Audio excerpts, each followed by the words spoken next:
On this episode of Law Weekly, we revisit the issue of controversial court orders and why it persists. My guest is a senior advocate of Nigeria, Dele Adesina. The Chief Justice of Nigeria, Justice Tanko Mohammed, had drawn more attention to this issue at the recent swearing-in of the Chief Judge of the FCT. We also have a recap of some of the top trending legal stories. Hello and welcome to the program. I'm Shola Shoyeli. The frequency with which conflicting court orders are issued, especially on political cases, continues to agitate many. What is responsible for this and why does the trend persist? In this interview, Senior Advocate of Nigeria, Dele Adesina, proffers some suggestions. First, let me say that there is no problem without a solution. Just as there can never be a question without an answer.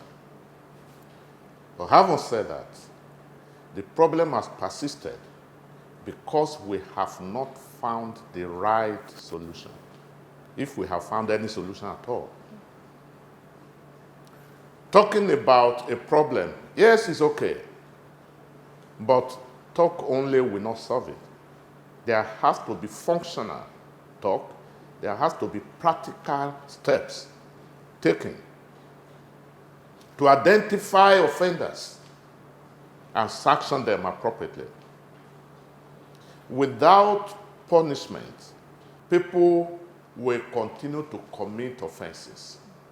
It is the fear of sanctions that make people to desist from committing offenses. One of the ways that the CJN tried to deal with this issue was to invite the chief judges of states where we had some of these conflicting court orders, yes, and talk to them. And after all of these meetings, we even heard that queries were issued to some judges.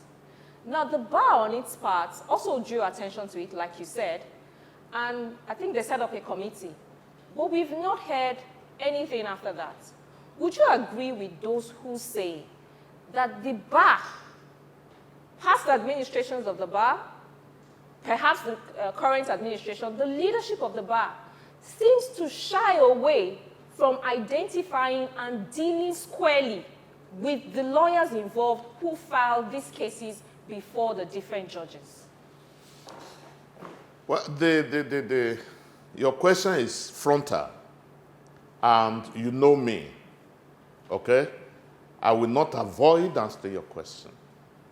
And I hope people will look at your question and the answers I'm going to give you objectively.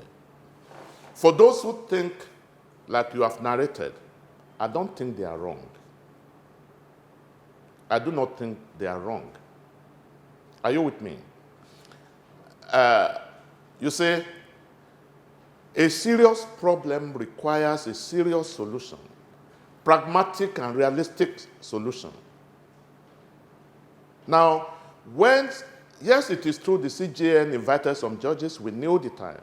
He probably did all that as the Chief Justice of Nigeria, as the head of the judiciary. But when it comes to real sanction, it is the business of the National Judicial Council, right? That is there, as far as the judges are concerned. And at least Nigerians could see that some things were being done along that line. But with regards to the bar, we have the Legal Practitioners Disciplinary Committee. Nigerians must stop being passive, right? Let them take practical steps and write petitions, write letters to the leadership of the bar to say this is what Mr. So-so-so-and-so did, this is what Chief so-so-and-so did, which we think is offensive to our sensibilities, offensive to the practice of law. I'm sure the leadership will not close their eyes to such a petition. I know that we used to have, apart from the Central Legal Practitioners Disciplinary Committee, we used to have clearing houses, of disciplinary committees at different branches, to look at petitions. And any petition where they find out that there is a prima facie case against the person petitioned against, they will refer it to the LPDC. without missing words. Unfortunately, that is the system. Right. If the system says there has to be a petition, there has to be a petition. If there is no petition, the person will go scot-free. But isn't it time to But do away with that practice of waiting for petition? that is where I'm going when I said but. But it is high time we begin to shift.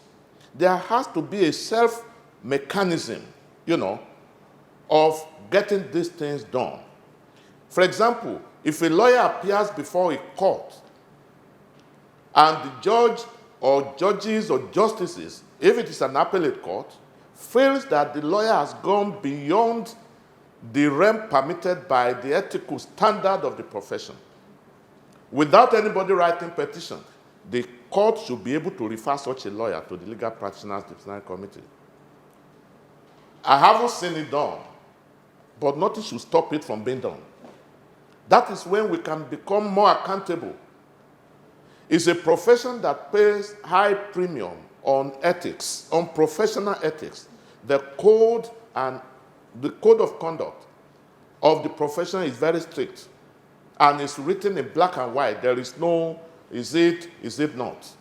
Because with all but of these our cases, enforcement mechanism has to improve, yes, to get the desired result. I can assure you, immediately 2 or 3 lawyers are sanctioned. These things will be no more. yes, because with all of these cases of conflicting court orders that we hear, it was some lawyers who filed those cases, and they are known to members of the legal profession. And I'm not aware, I have not read, I have not heard that these lawyers are facing any proceedings I've told to you explain. the reason why. Now, if I'm in this office and somebody brings a matter to me and he wants me to handle it, at our level here, we take decisions. We don't just take any case that walks to our office. I've had cause to reject a Supreme Court case here because I felt I felt it was not a case to be brought to the Supreme Court again.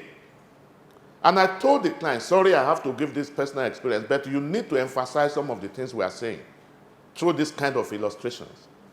The client brought the matter here, and I told him, you have a very good case, but the time to ventilate your grievances is spent. It was an election matter. He went to the Court of Appeal and lost. The Court of Appeal gave a judgment and said they would deliver their reasons later. And there was an appeal to the Supreme Court. By the time the Court of Appeal delivered that ruling, it was outside the 60 days permitted by the Constitution. Right? So he came here and he was of the opinion, by the time his appeal was decided by the Supreme Court, both judgments were thrown out, both the judgment and the reasons given thereafter. They said the Court of Appeal cannot give a judgment without advancing reasons. Not being the final court of the land, they also cannot give such reasons after the expiration of the 60 days. So the judgment of the Court of Appeal was declared a nullity. Right? So the client thought that if the Supreme Court had declared the judgment a nullity, they should have assumed the position under the Supreme Court Act and then decide that matter on the merits. I said, you are right. He has personally done all the homework on the consequences of an act being a nullity. I said, you are correct, as if that judgment did not take place. But that is how far you can go. The law also says that the Supreme Court must start and finish this matter within 60 days. They have done that. For you to now want to go back 3 months after the judgment, you are already out of the time. And we rejected the brief. It went to another senior advocate who accepted and took the matter to the Supreme Court. Of course, the matter was thrown out through the window. You get my point? So we have to put energy into the enforcement of our law. Any law that is not enforced is useless in the statute book. So just like you talked about your law firm doing its checks and internally before accepting a brief, there's also this question that agitates my mind about the judges. I mean, we've said so much about this issue of conflicting court orders. Can the judges who some of these cases come before, can they genuinely claim not to know that there have been similar suits on such cases that are coming to them? Or even when a case is assigned to them, can they go back to do their own checks to find out if if similar suits have been filed on such an issue before sitting on it? I mean, with all that we've said about it, shouldn't the judges also do their own checks? You see, individually. I've done a lot of work about the state of our judiciary and the need for a better administration of justice in this country. Having regards to the situation under which most of the judges operate today, I doubt if they can have time to do that. Isn't it just as simple as passing it off to their research assistants or the people who work with them, check if there are similar cases on this? They don't have to do it personally. Do you know how many cases are filed per day in this country? In Lagos State alone, this is October, the cases that have been filed this year, I'm sure, are in excess of 5,000. Most of these judges will have about 20 cases in one day. At the Court of Appeal on Monday, there were 18 cases. I was before that court on Monday. 18 cases. On Friday last week, there were about 9 cases before the Supreme Court. So the problem of the judiciary is both systemic, it's structural, and it's attitudinal. And until we address these problems, it will continue to be what it is. I hear what you're saying, but I think we can agree that most of these cases where we have these conflicting court orders are political cases. I will come to that. And they are ex parte, the lawyers usually come ex parte. So with that, when the lawyers come ex parte, is it not just as simple as picking a phone call to confirm, maybe from the registry, if there are no cases like this before? I don't know. I think that there should be something in place that a judge can use to cross-check. I don't think we have that data, functional data, where somebody can press his system, a judge can press his system and know all the cases that have been filed in Lagos. Are you with me? And immediately know the facts of the cases. Even the admin judge who assigns the cases will not know. How many cases does he assign in a day? We need to move away from this analog to technology. Sure. And once we do that, it's just a matter of pressing your buttons. I remember by the time we proposed judicial, you mentioned it, research assistants, many, many years ago, some of the judges even rose against it. Why? They gave a reason. They said that their judgments will be leaking. Whatever system you are bringing, people have to look at the environment. The MBA at the time had to persuade the leadership to say, no, we are not asking that the judicial research officers will be writing judgments, no.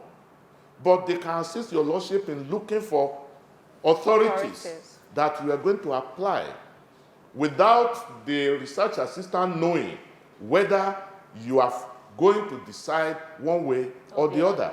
Today it has become a system. So there's a limit to which we can blame our judges. They are operating under a very severe condition.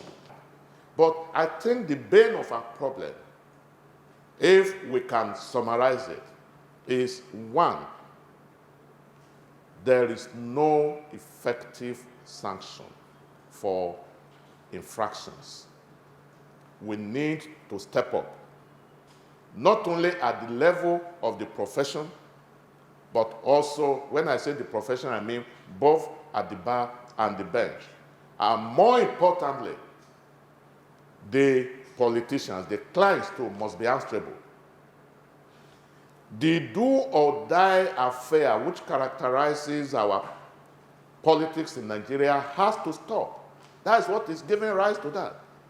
If you want to contest an election, you participate in the primary and you didn't win, go to your home. But here in Nigeria, we want to be the candidate at all costs, even if heaven will fall. That is not rule of law. That is not democracy. So there has to be that willingness to abide by the rules and stop a do-or-die politics.